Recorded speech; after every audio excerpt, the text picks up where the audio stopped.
श्री मार्कंडेय जी कहते हैं, हे युधिष्ठिर, नर्मदा के उत्तर अनंतपुर नामक एक स्थान है जहाँ सब पापों का हरण करने वाला अनंत सिद्धि नामक लिंग है।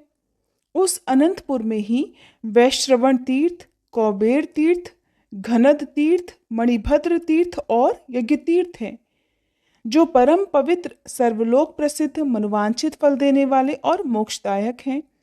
वही ऋषियों के पवित्र आश्रम भी हैं, जो सर्वदेवमय और शुभ हैं। वहाँ सावर्णी, कौशिक, अघमर्षण, शाकल्य, कुशाकर्ण्य, शरभंग, अग्निगर्भ ये और तथा बहुत से उत्तम व्रत का पालन करने वाली महर्षि रह रहे थे, जो तपस्या करके इस नर्मदा तीर्थ के महात्म्य से स्वर्गलोक को प्राप्त हुए हैं। ऋषियों में श्रेष्ठ वाल्मीकि जी ने भी इसी तीर्थ के प्रभाव से ब्रह्म तेज से संपन्न शरीर प्राप्त किया था। इक्ष्वाकु, कुवल्याक्ष, दिलीप, नहुष, वेणु, राजा ययाति, अजपाल और है ये तथा अन्य बहुत से राजाओं ने अनंतपुर में निवास किया है। इस अनंतपुर के क्षेत्र में ही नर्मदा के तट पर जो भगवान महेश्वर निवास करते हैं, उनका विधि पूर्वक पूजन करके वे सभी राजा स्वर्गलोक को प्राप्त हुए हैं। पर्यंक पर्वत से पश्चिम जहाँ तक अनंतपुर का क्षेत्र है, वह परम शुभ है। इसके अंदर जिसकी मृत्यु होती है, वे दान धर्म से रहित हों, तब भी 14 इंद्रों के समान स्वर्गलोक में उनकी प्रतिष्ठा होती है। इसके बाद द्वीपेश्वर नामक तीर्थ है, जो व्यास तीर्थ कहलाता है। वहाँ स्नान करके मनुष्य अश्वमेध यज्ञ का फल पाता है। वह इच्छानुसार उत्तम फल देने वाला श्रेष्ठ तीर्थ है। द्वीपेश्वर में स्नान करने से जो वृषभ दान करता है, वह स्वर्णमय विमान से स्वर्गलोक में जाता है। जो मनुष्य कार्तिक के कृष्ण पक्ष की चतुर्दशी तिथि को उपवास करके इंद्रियों को संयम में रखते हुए वहां भगवान शिव को स्नान कराता है, वह सब पापों से मुक्त होकर रुद्रलोक में सम्मानित होता है। ब्रह्मा आदि संपूर्ण देवता और तपोधन ऋषि व्यास तीर्थ में जाकर भावितात्मा भगवान शंकर की स्तुति किया करते हैं।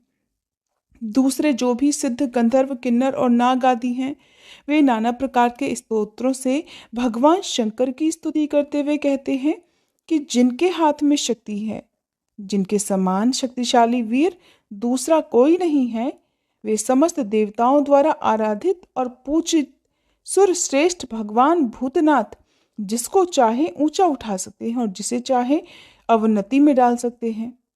जिनके एक बाण से त्रिपुर भस्म कर दिया गया, जिनके ललाटवर्ती नेत्र द्वारा देखने मात्र से ही कामदेव भस्म हो गया, और जिन्होंने अपने श्रेष्ठ त्रिशूल से अंधकासुर को चीर डाला, उनके साथ भला कौन विरोध कर सकता है।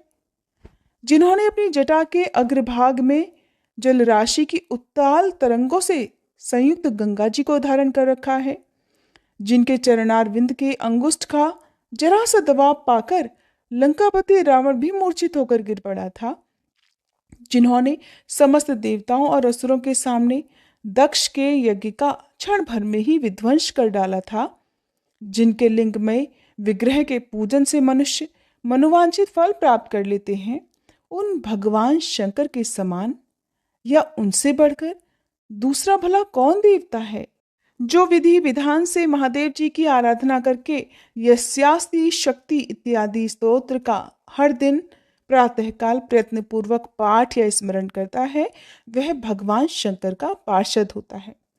जो इस स्तोत्र का महादेव जी के समीप पाठ करता है, उसके ऊपर व्यासेश्वर शिव जी तथा नर्मदा जी दोनों ही प्रसन्न हो जाते हैं। इसके बाद उत्तम व्रत का पालन करने वाले मुनियों और व्यास जी ने नर्मदा तट पर पितरों का श्राद्ध किया। यहाँ श्राद्ध करने से पितृगण 12 वर्षों तक तृप्त रहते हैं। श्री मार्कंडेय जी कहते हैं, हे राजन, व्यास तीर्थ के अलावा एक दूसरा परम पुण्यमय तीर्थ भी है, जो सब पापों का नाश करने वाला है। वहाँ अश्वमेध यज्ञ से प्रकट हुई वरांगना नदी बहती है। वहाँ नर्मदा और वरांगना के संगम में स्नान करने से अश्वमेध यज्ञ का फल मिलता है। स्त्री हो या पुरुष, सभी वहाँ स्नान करने से रोग मुक्त हो जाते हैं। त्रिपुरी के पूर्व भाग में दक्षिण दिशा की ओर सभी लोगों पर कृपा करने के लिए भगवान शंकर विराजमान हैं, इसलिए विद्वान पुरुष उसे शिव क्षेत्र कहते हैं। सूर्य ग्रहण के समय इस शिव क्षेत्र को कुरुक्षेत्र के समान बताया गया है।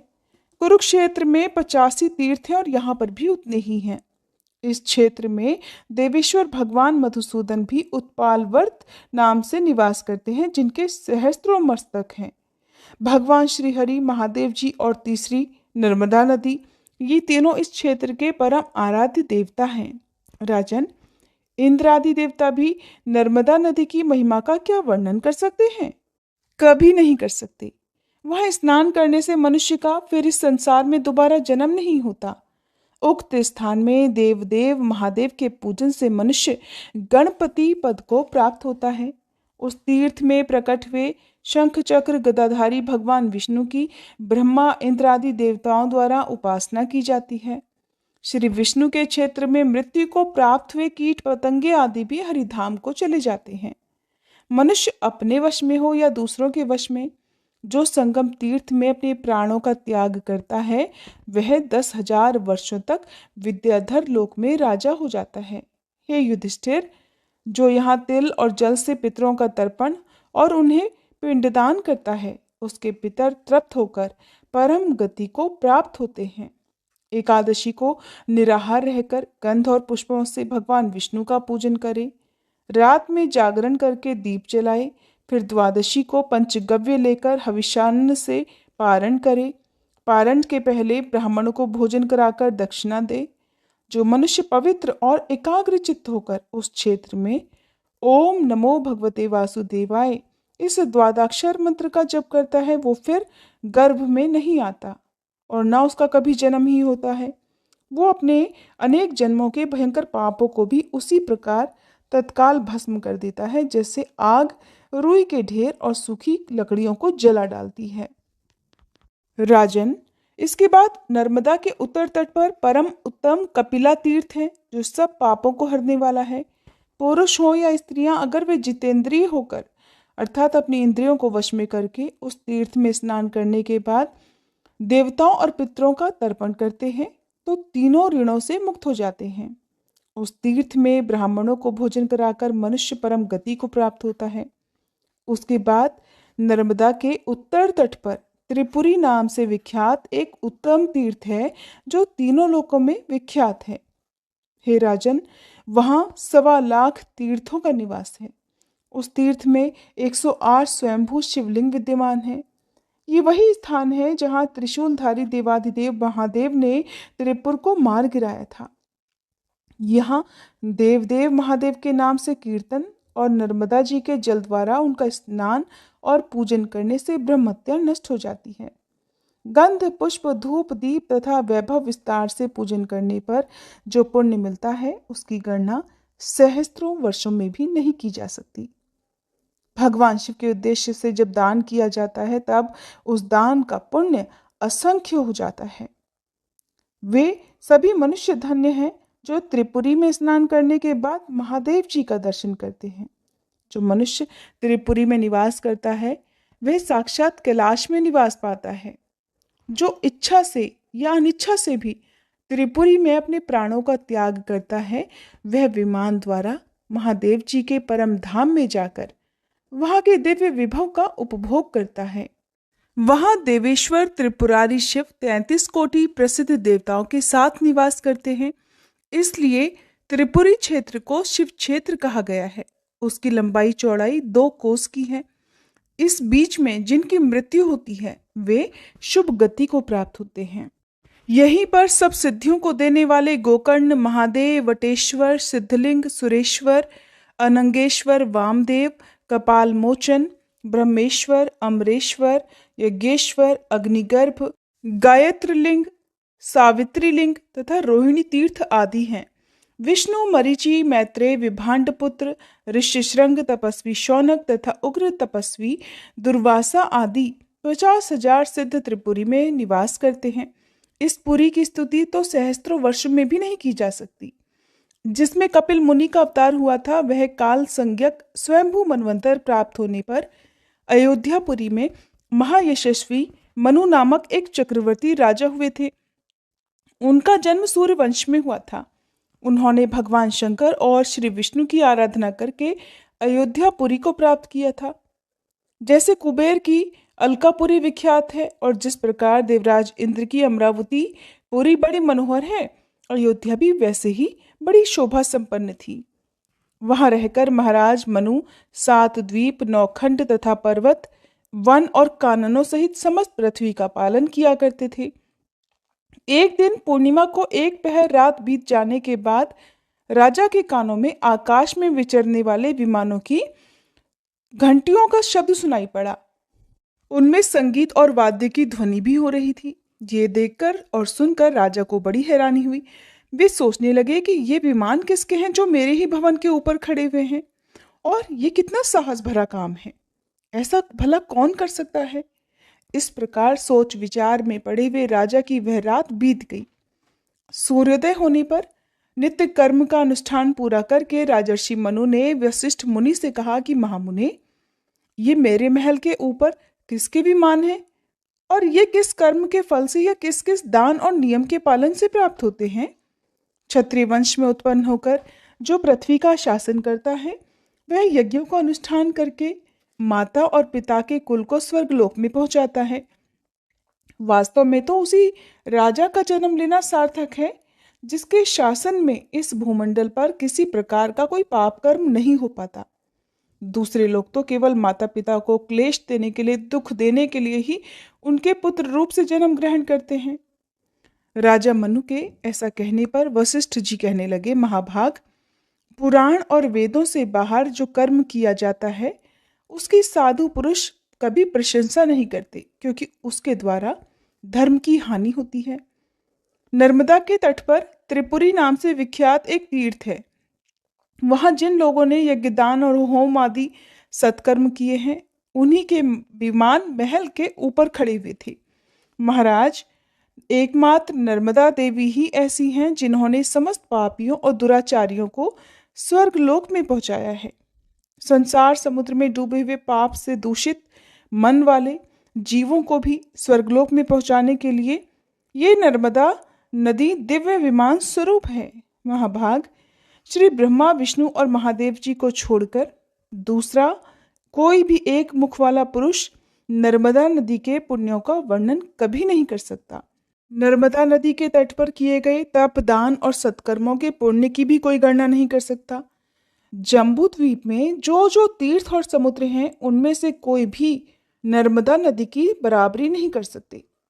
पुण्य क्षेत्र में किया हुआ पाप वज्रलेप हो जाता है, यही बात धर्म के लिए भी है। वहां किया हुआ धर्म भी अक्षय होता है। ये जीवन चंचल है, क्षणभंगुर है, इसलिए मनुष्य कभी पाप ना करे। राजा मनु ने नर्मदा जी के सुयश का वर्णन सुनकर अपने मंत्रियों, सदस्यों और सेवकों को भी आज्ञा दी कि तुम सब लोग राजकीय सामग्री लेकर शीघ्र ही नर्मदा की यात्रा करो। इस काम में बिल्कुल भी देर नहीं होनी चाहिए। फिर राजा वेदवेता ब्राह्मणों के साथ देव दानव वंदित त्रिपुरी पुरी को गए। वहां रानियों और समस्त परिवार के साथ नर्मदा जी के जल का दर्शन करके वे जन्म भर के पापों से मुक्त हो गए। उस तीर्थ में विधिपूर्वक स्नान करके देवताओं और पितरों का तर्पण करने के बाद राजा ने चंदन और पुष्प आदि से महादेव जी की पूजा की और नर्मदा नदी के तट पर 10 योजन का विशाल यज्ञ मंडप का निर्माण करवाया। उत्तम व्रत का पालन करने वाले, यज्ञ कर्म में कुशल, चारों विद्याओं के ज्ञाता तथा वेदज्ञ महर्षि और ब्राह्मण उस यज्ञ के लिए आमंत्रित किए गए। जैसे पुष्कर तीर्थ ब्रह्मा, विष्णु और शिवजी इन तीनों देवताओं का स्वरूप है, ठीक उसी प्रकार ये त्रिपुरी तीर्थ भी है। वहां राजा ने परमोत्तम अश्वमेध यज्ञ प्रारंभ किया। उस यज्ञ में संपूर्ण देवताओं का आह्वान किया गया। देवराज इंद्र भी पधारे थे। मनु ने अर्घ, पाद्य, मधुपर्क और विष्टर आदि देकर सबको संतुष्ट किया। वेदोक्त विधि के अनुसार यज्ञ का काम पूरा हुआ। ब्राह्मणों को वैभव के अनुसार दक्षिणा देकर प्रसन्न किया गया। देवता, पितर और मनुष्य सभी तृप्त होकर फिर परम गति को प्राप्त हो गए। श्री ब्रह्मा, विष्णु और शिवजी राजा को वरदान देकर अपने अपने लोक में चले गए। इस तीर्थ में किया हुआ तप और दान सब कुछ अक्षय होता है। इस प्रकार महातेजस्वी महाराज मनु का यज्ञ जब पूरा हो गया तब उन्होंने दोनों हाथ जोड़कर नर्मदा जी से कहा, हे देवी, केवल सहस्त्रों चांद्रायण और सैकड़ों सोमयाग का जो फल है वो आपके जल का पान करने मात्र से होने वाले पुण्य की बराबरी कभी नहीं कर सकता। हे देवी, आपने संपूर्ण जगत को तथा समस्त चराचर जीवों को व्याप्त कर रखा है। जैसे आग रुई के ढेर को जला देती है, उसी प्रकार आपका जल स्नान, आह्वाहन, पान, स्मरण और कीर्तन करने से मनुष्य के अनेक जन्मों की पाप राशि को भस्म कर देता है। देवी, आप पितरों के हित की कामना से स्वर्ग की सीढ़ी बनकर आई हो। चारों प्रकार के जीवों को अब स्वर्गलोक में पहुंचाओ।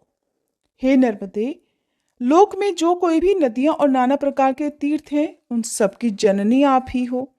आप पितरों का उद्धार करने वाली पराशक्ति हो।